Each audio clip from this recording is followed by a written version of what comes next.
Hello everyone and welcome to today's 6th grade ELA lesson. We will be talking about context clues and I created a PowerPoint to share with all of you. So here it is. Okay, so context clues. So for today's agenda or general plan for today, I will first be introducing the 5 main context clues. So context clues are used when you're coming across an unknown vocabulary word in either a sentence or a paragraph. So you're not sure what this word means, so you'll use any or all of these context clues that I'm going to state to help you figure out the meaning of this unknown word. So I'll be introducing those 5 context clues to you today. Then I'll be giving some paragraph examples of each context clue so you'll be able to kind of see how these work with real life examples. After that, we will be participating in a read aloud, so we're going to read it together and then identify the context clues that it uses to introduce its vocabulary words, and thus we'll gauge the meaning of those vocabulary words. And finally, we'll conclude our lesson and recap what we did. So I am excited to get started. So first things first, we should go over our context clues. So when readers come across an unfamiliar word, they may not know what this word means, but that's okay because they can use context, kind of like that background information, kind of like the circumstances around the text. They can use these context clues to help them determine the meaning of the unknown word. So again, these are kind of clues to help you understand what that vocabulary word means, even if the meaning is not directly stated.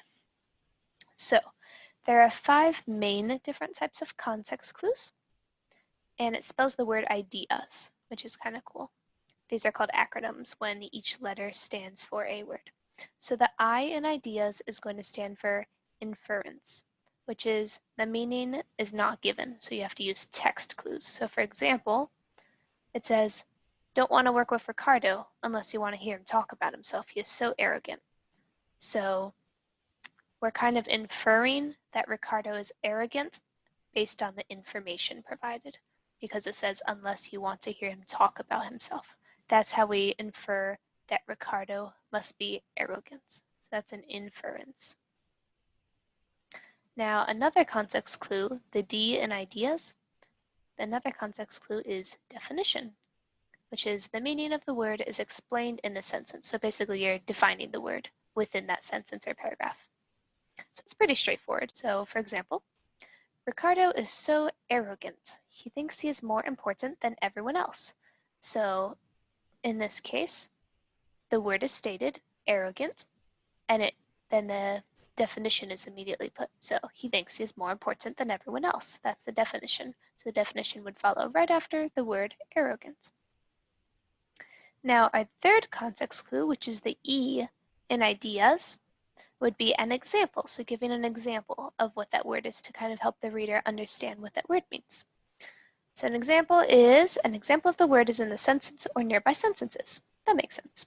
So for example, Ricardo is so arrogant. He is always bragging about how great he is at sports. So first they state the word arrogant right here. Then they give an example. Our example in this case is he is always bragging about how great he is at sports. That's an example of how Ricardo is being arrogant.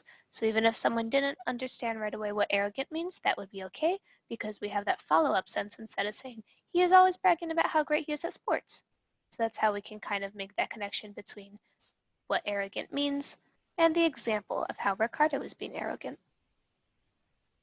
Now for an antonym, this would be our 4th context clue. An antonym is a word with opposite meaning, and it's used in the sentence or in nearby sentences. So for example, Ricardo is so arrogant, he needs to learn to be humble like his brother Jose. So antonyms, which I discussed in a different lesson, antonyms are opposites. So basically, in this case, arrogant and humble are opposites because they have opposite meanings. So Ricardo is arrogant versus his little brother Jose is humble. Again, these 2 words mean 2 completely different things. For some more examples, sad and happy are antonyms because they're opposites, or mad and glad are also kind of antonyms because they're opposites. And so there's a bunch of different antonyms, but the thing to remember with antonyms is that they're always going to have opposite meanings to each other. Or like hot and cold, those are also antonyms. Again, they have opposite meanings. So one way to have a context clue for an unknown vocabulary word is to use an antonym. Arrogant, humble, they're antonyms, they're opposites. So knowing what humble means kind of helps us to know what arrogant means because we know that humble is the opposite of arrogant. So that's kind of like another context clue. Now our final context clue, which is the S in ideas, is going to be synonym. And a synonym, or a pair of synonyms, are words with similar meanings that are used in or near that sentence. So for example, Ricardo is so arrogant, proud, self-centered, and overbearing. So all four of those words will kind of mean the same thing. So arrogant, proud, self-centered, and overbearing all mean that same general concept. They all mean that general same thing. Okay, so those are our 5 context clues. And it's important to know that readers, such as yourself, should always read the sentences surrounding the unknown word to look for clues. So you're gauging that whole sentence, not just that one word, when you're looking for a context clue. So for ideas, the acronym ideas, we have inference, we have definition, example, antonym, and synonym. So if you come across a vocabulary word that you don't know, you can infer what it means by using text clues, so kind of looking at that whole sentence. Or you can look for a definition of that word that might be provided in that sentence. Or you could look for an example of what that word might mean, such as how Ricardo is arrogant because he's bragging about how great he is at sports. That's an example. Or you can look for the antonym context clue, which is kind of like the opposite. They're comparing arrogant versus humble in this sentence. Or you can look for a synonym, which is kind of like similar meanings. Arrogant, proud, self-centered, and overbearing are all synonyms. They all have similar meanings. So those are our 5 context clues. So I'm going to give some paragraph examples for each. Let's start with inferences. So inferences are the meaning is not given. So you have to use text clues in order to figure out the general meaning of that vocabulary word. So, for example, I'm going to read this paragraph and I'd like you to follow along as well. That winter was bitterly cold. I snuggled into my warm blanket and couldn't stop wishing that the snow would stop. The day dragged on, and still the snow kept falling steadily, little by little. By nighttime, the snow was 7 inches deep. So I underlined the words for the vocabulary words that I want to focus on, which in this case are bitterly and steadily. So if someone was to not know what bitterly and steadily meant, they could infer the meaning based on the text. So they can kind of look at the surrounding text and kind of gauge what bitterly and steadily might mean. So in this case, for these 2 words, bitterly and steadily, what I would like you to do is to pause this video and write a definition of this word. So in your own words, how would you define bitterly and steadily based on what you infer from this text? So based on that context clue of inference, I want you to pause the video and write down your definitions of bitterly and steadily.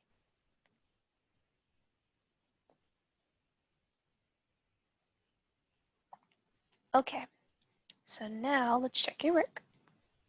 So bitterly can mean extremely and very, and then in a second I'm going to show you how I got those definitions. And steadily can mean consistently or at a consistent pace. So when we infer, we're always looking kind of for the surrounding text to help us understand that particular vocabulary word. So for that winter was bitterly cold, let's focus on bitterly over here. Okay. So we know that it's really cold because, or extremely or very cold because it says you're snuggling into the warm blanket, so it has to be a really warm blanket, and the person keeps wishing that the snow would stop. And it keeps talking about the snow and saying that by nighttime the snow was 7 inches deep. So it sounds really cold. And it talks about the warm blanket and how it's constantly snowing. So that's how when we read the word bitterly for that winter was bitterly cold, we found that it means very cold or extremely cold based on the surrounding sentences that kind of go deeper into what that winter was like. They kind of add some more details and descriptions. So that's how we know for our context clue of inference, that's how we know that bitterly can mean extremely or very. Let's look at the word steadily now. It says, the day dragged on, and still the snow kept falling steadily, little by little. So how could we use a context clue of inference to figure out what steadily means? Well, we could look at the surrounding sentences. So our main sentences will be the last two sentences. So the day dragged on and on. Okay, so it's dragging on and on. It's taking a long, long time, it sounds like. And still the snow kept falling steadily, little by little. Okay, so the snow is falling little by little as the day drags on. It says by nighttime the snow was 7 inches deep, so it's pretty deep. So looking again, the day dragged on, so it's going for a long time, a lengthy time, and still the snow kept falling steadily, little by little. So it sounds like the snow is falling kind of consistently, kind of at a consistent pace, because it keeps falling just little by little, so it's kind of consistent. That's how we inferred that steadily is going to mean consistently or at a consistent pace. So that's kind of what inference is going to look like. Let's try another one. Okay, so here's our new paragraph, and I'd like you to read along with me. That Wednesday, we met our new dog and took her home. She was a fetching dog, with soft brown fur, large brown eyes, and a light green bow around her neck. She hardly ever barked, and was quiet most of the time. She loved to follow us around, and enjoyed it when we pet her, took her on walks, and talked to her. We named her Bailey, and she was the most good-natured, well-behaved dog we had ever had. Okay, so using your context clue of inference, I want you to infer what the words fetching and good-natured might mean. So this time I'm going to let you pause your video and write the definitions of fetching and good-natured based on your inferences from this passage.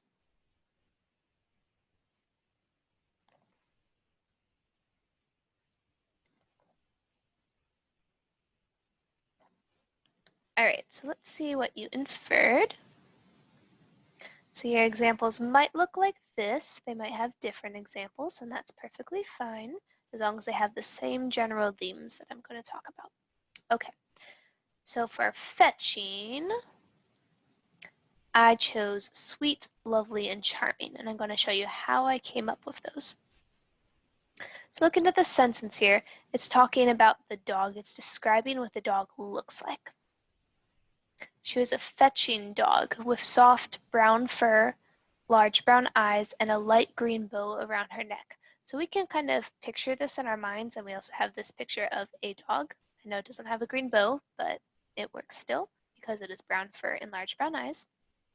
So she is a fetching dog with soft brown fur, large brown eyes, and a light green bow around her neck. So she kind of sounds like a pretty dog with those soft brown fur and large brown eyes. She sounds really nice. So we kind of get the words sweet, lovely, and charming based on that description of the dog. So that's how we're going to define fetching based on our inferences. Now what about the word good-natured? If we don't know what the word good-natured means, how can we use our context clue of inference to infer what good-natured might mean? Well, reading our sentences, it says, she hardly ever barked and was quiet most of the time. So she sounds like she's a really well-behaved dog, which goes along with this one, says that she's a well-behaved dog. And let's see what else. So she loved to follow us around and enjoyed it when we pet her, took her on walks, and talked to her. So based on this information, it sounds like she's a really friendly dog, and she likes to go on walks and have people talk to her and have people pet her and that kind of thing. So that's kind of why I infer that good-natured might mean that she's friendly, gentle, kind, maybe likes to go on walks, is willing to do different things with her owners. She sounds like just a really friendly dog. That's why we kind of infer that good-natured can mean friendly, gentle, and kind.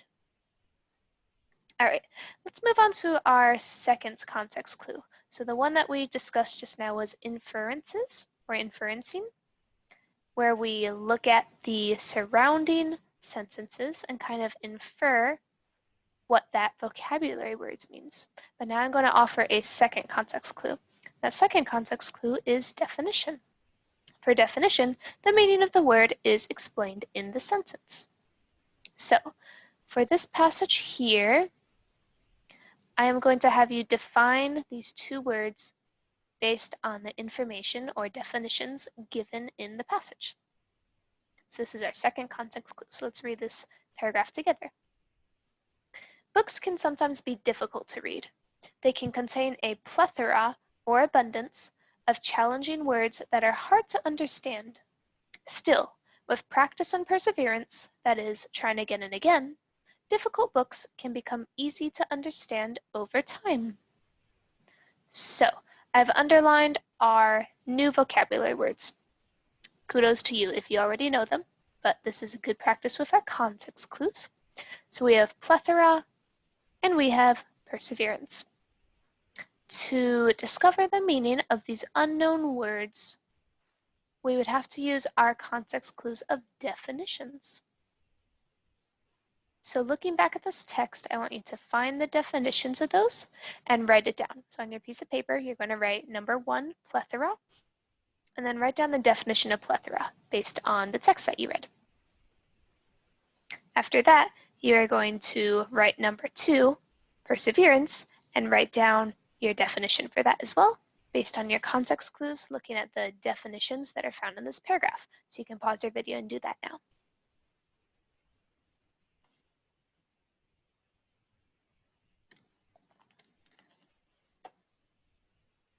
All right, so after that is all done, let's take a look at our work.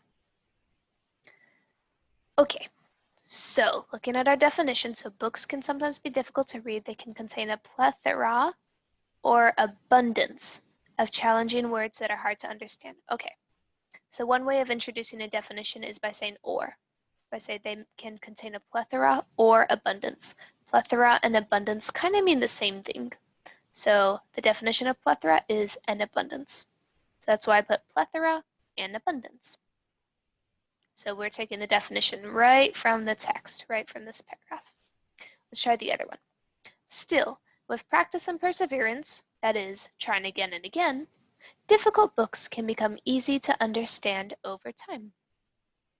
So for our definition of perseverance, looking at the text, we see perseverance, that is, trying again and again. So that's our definition. So another way to introduce a definition is by saying that is. Just as you can use or to connect plethora and abundance, you can also use that is to connect perseverance versus trying again and again. So perseverance is going to mean trying again and again. That's why I have right here, perseverance, trying again and again. In other words, not giving up. So if your definitions look very, very similar to this, then that is great. Okay. So moving on, we have one more practice with definitions. So let's read this together. A convivial person is a person who is always cheerful and makes you feel welcome. Convivial people are a joy to be around and are very friendly and approachable or easy to talk to. Okay, so using our context clue of definitions, I want you to write on your piece of paper number 1, convivial with a hyphen, and number 2, approachable with a hyphen. And you're going to write down the definitions of these two words based on the context clues definitions that you find in these two sentences. Okay, so you can pause your video and do that.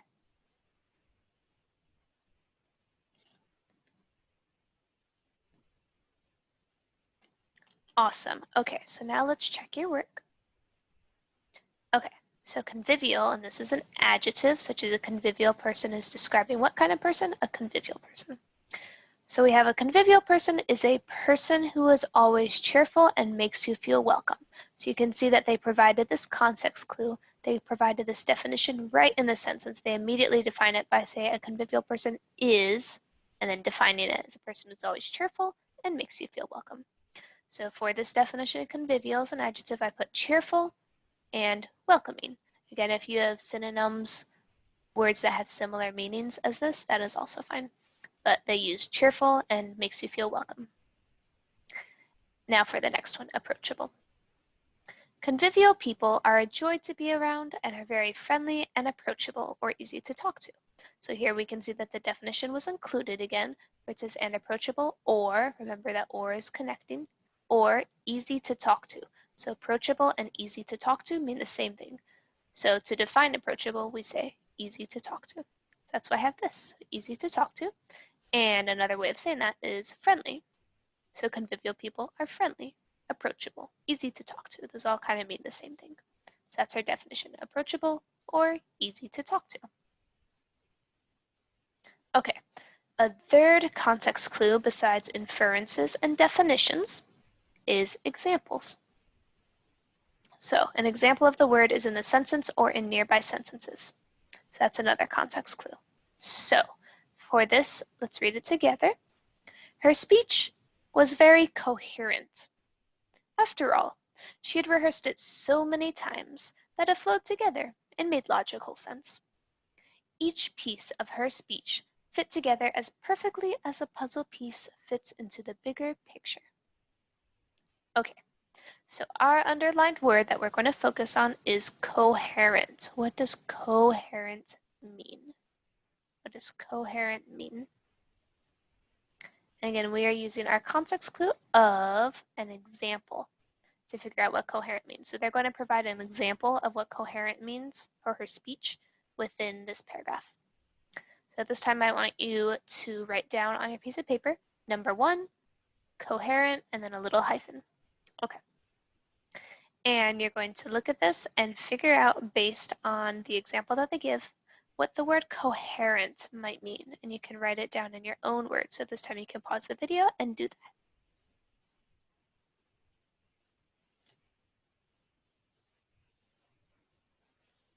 Okay, so now let's check your work.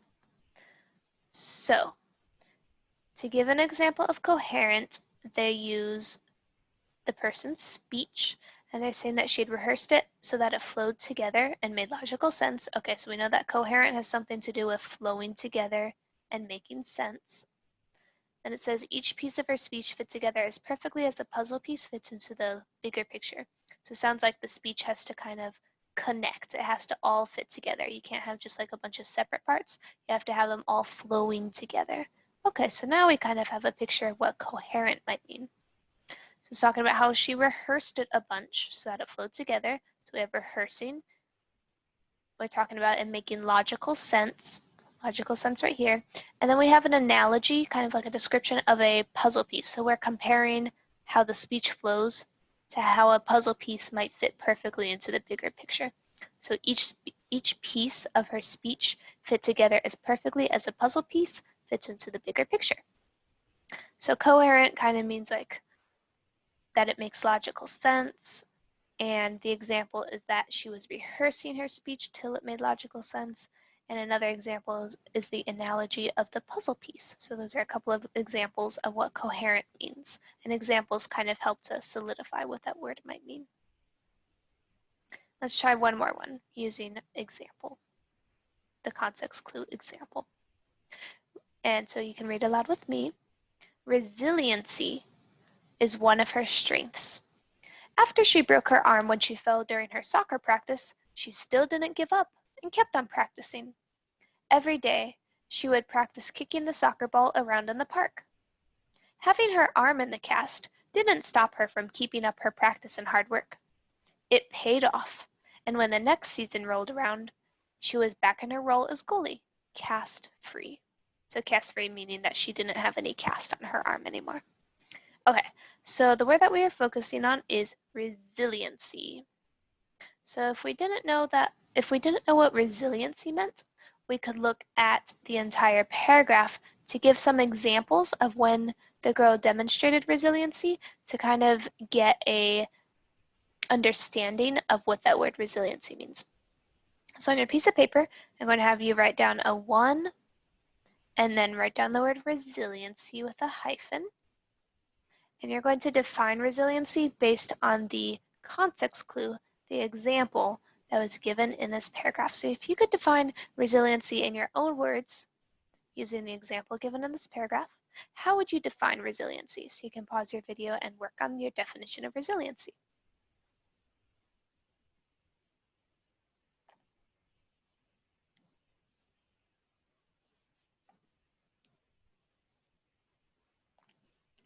Awesome. Okay, so now let's check. Okay, so we're talking about how resiliency is one of her strengths because the girl had broken her arm during soccer practice, but she didn't give up and say, oh, I'm not going to do soccer anymore. Instead, she kept on practicing, always trying to improve and perfect her art. So she would practice by kicking the soccer ball in the park. She would keep on practicing, keep on working hard, and her hard work paid off. And by the time next season came, she was a goalie once again and didn't have that cast anymore. So she sounds like she kind of persevered through the situation. She had a tough challenge because her arm was in a cast, and so she couldn't practice kind of just defending the ball from coming into the net, but she still was always kicking the ball and practicing in the park, and she was always just very committed to her role as a goalie. That's why we're going to define resiliency as being able to be tough, to push through, and never give up in challenging situations. And her challenging situation was breaking her arm, but she pushed through and was tough and pushed through her tough situation by keeping on practicing, kicking the soccer ball around in the park, working hard, and it paid off. So that's our example of resiliency, and it kind of helps us to understand that resiliency means being able to be tough, push through, and never give up in challenging situations. If you had a definition of resiliency that was similar, that is also perfectly fine. Okay, so to recap our lesson, we have context clues, 5 of them, which are inference, definition, example, antonyms, and synonyms. And again, I covered antonyms and synonyms in a previous lesson. And so this lesson focused on inferences, so inferring the meaning based on the surrounding sentences. Definition, looking at the definition that's provided near the sentence or in that particular sentence, as well as examples. So examples of that word to kind of define the concept in our minds. So now, just a reminder that strong readers will always read the sentences surrounding the unknown word to look for clues. So again, even if you don't know what the vocabulary word means, you can still use the context and the sentences around them as clues for what that word could mean. So now we are going to apply our learning in a read aloud. It's going to be kind of a short read aloud, just about 2 pages. And we will, every once in a while, we will occasionally pause, pick a word, and use a context clue to find the definition of that word. We'll do so every once in a while. So I have this word occasionally underlined, and I also have the sentence will do so every once in a while. So in this case, I'm using the context clue of definition. I have occasionally, and if you don't know what occasionally means, that's fine because I use the context clue of defining what occasionally means here when it says we'll do so every once in a while. So occasionally means every once in a while. Okay, so this read aloud is going to be from Highlights Magazine, January 2007 version. And it is by Karin Gaspartich, and it is about pizza. And it's called Patriotic Pizza. So let's read it together. What if finishing your meal included eating your dinner plate? 2,000 years ago, Greeks baked flat discs of bread and used the bread like a plate. They would first eat the food on top of the bread. Then they would eat the bread plate. People started to put toppings on the flatbread before it went into the oven. This was an early form of today's pizza. In Italy, many centuries later, people also ate a form of pizza. It was considered food for the poor. Most people had flour, water, oil, and spices. They could use these ingredients to make a simple pizza. Working class people of Naples had short breaks for meals. They needed cheap food that they could eat quickly. Pizza made by local vendors was a perfect solution. It could even be eaten without plates and forks. A queen's favorite pizza. In 1889, Queen Maritza and King Umberto I of Italy took a vacation in the seaside town of Naples, Italy. The queen saw people strolling outside, eating pizza. She wanted to try some pizza for herself. Raffaele Esposito was a popular pizza maker in town. He was chosen to make a pizza for the queen. Esposito wanted his pizza to be extra special, so he made a pizza using the colors of the Italian flag, red, green, and white. Red tomatoes, green basil and herb, and white mozzarella cheese went on his patriotic pizza. Esposito baked his creation, and it was delivered to the queen. She loved it. She sent a note of praise and thanks. Raphael named it Pizza Margherita in honor of the queen. Soon, everyone wanted to try it. Around that time, workers began leaving Italy to live in America. Pizza bakers brought their talent and recipes with them. Gennaro Lombardi opened the first pizzeria in New York City in 1895. Early pizzerias had no chairs. People just went in, ordered their pizza, and left with it. Pizza became popular with American workers too. It was tasty and easy to eat on the go. Before long, pizza was one of the most popular foods in the United States.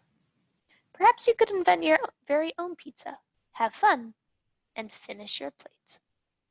Okay, so for this story here, using the context clues of inferences, definitions, and examples, I would like you to define the following.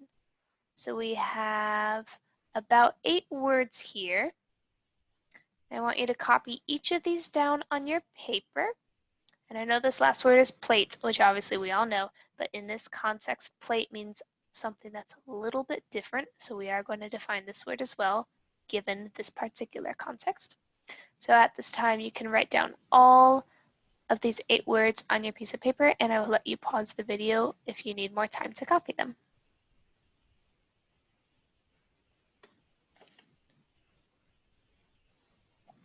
Awesome. So after you are all done copying them, I'm going to let you write the definitions of each of these words based on the context clues. Again, you can use the context clues of inferring what the word might mean based on the surrounding text.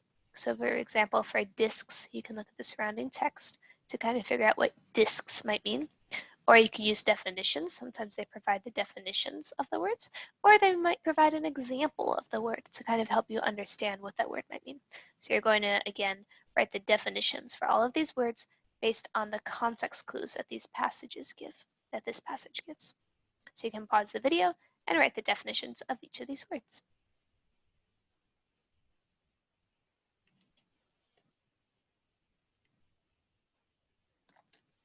Okay, so now let's go over the answers. Okay, so discs. Let's find the context clues that kind of talk about what discs might mean.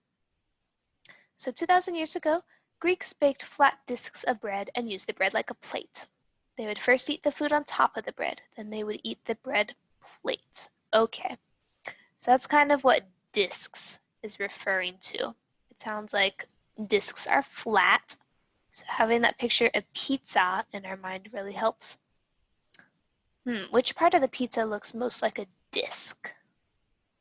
Well, the part that looks the flattest would probably be the bottom of the pizza. So looks like the crust.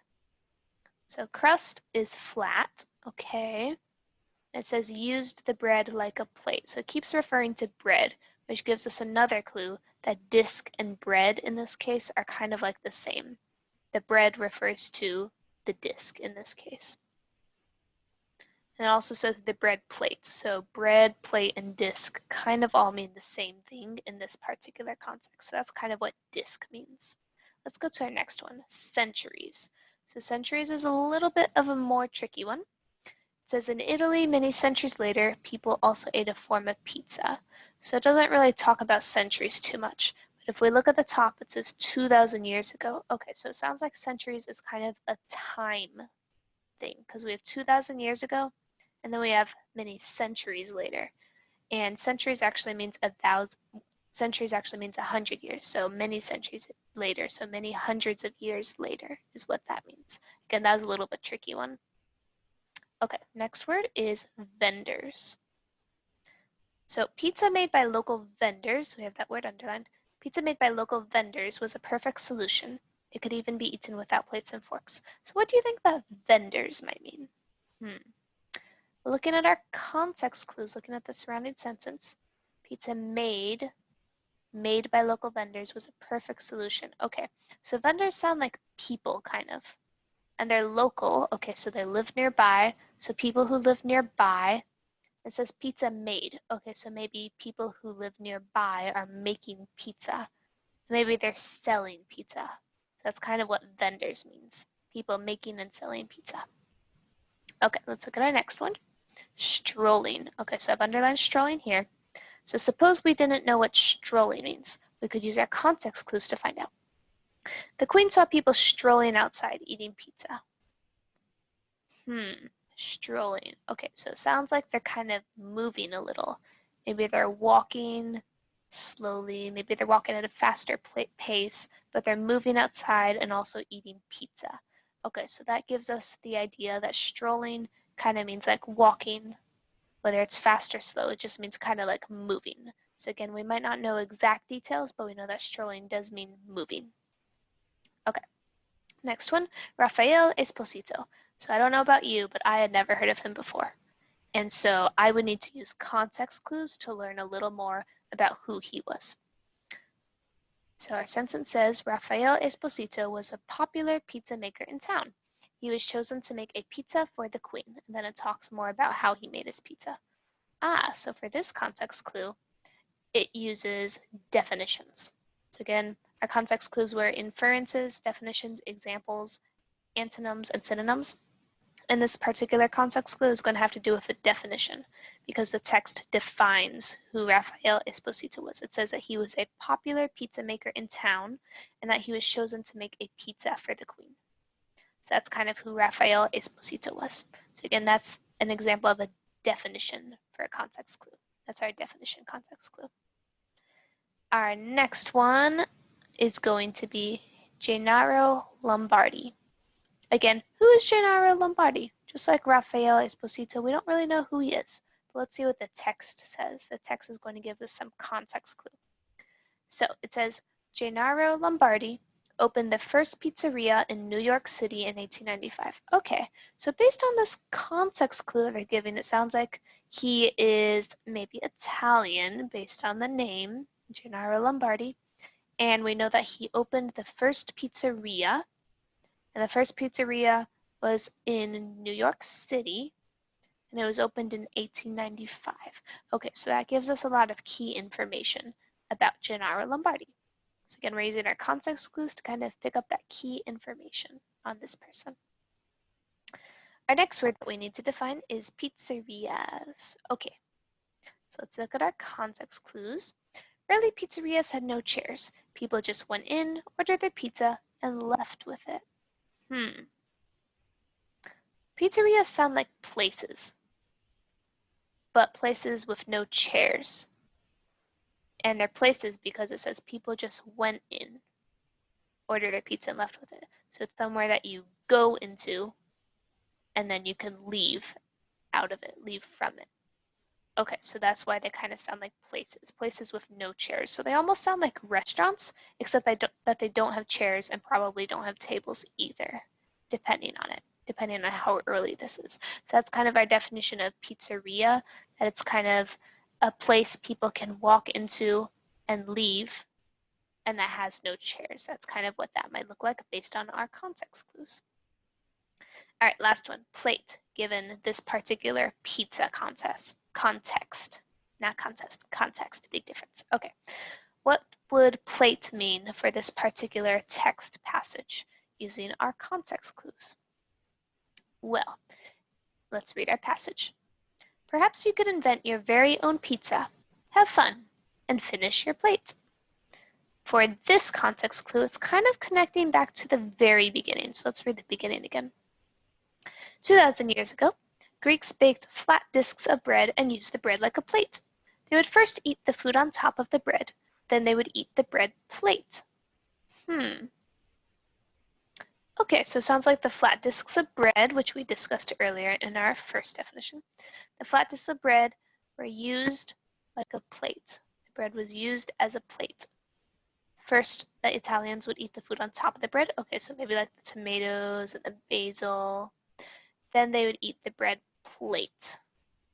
Okay, so bread and plate are kind of connected here. And we talked about how the crust, this part was like the bread, the crust, the bread, the plate. Those are all similar. So instead of saying and finish your plate, we could say and finish your bread or and finish your crust, because they all mean the same thing. So in this particular context, using our context clues, we know that plate and bread and crust all mean the same thing. So we could define plate as bread or crust in this particular context when we're talking about pizza. Awesome. So just to review, here are our 5 context clues. Again, they spell ideas, and if you want, you can actually pause the video and write these down. So you're going to write down ideas going down, so I-D-E-A-S going down, and then you're going to write a hyphen after each letter, so I hyphen D hyphen E hyphen all the way down. So I is going to be inference, D is going to be definition, E is example, A is antonym, and S is synonym. So you don't have to write all of the definitions and all of these examples, because I know that's a lot, but I just want you to write I inference, D definition, E example, A antonym, and S synonym, just for future reference for context clues. So in the future, whenever you come across an unknown or unfamiliar word, you can use these 5 context clues to figure out what the word might mean. So this time you can pause the video and write down those context clues. All right, so for this lesson, we first talked about the 5 context clues. After that, we went over some paragraph examples of each context clue. Following that, we read a read aloud about pizza and identified the definitions of several words that I had underlined using some context clues. And I hope that you enjoyed this lesson. I know that I certainly did, and I will see you later. Have a great rest of your day.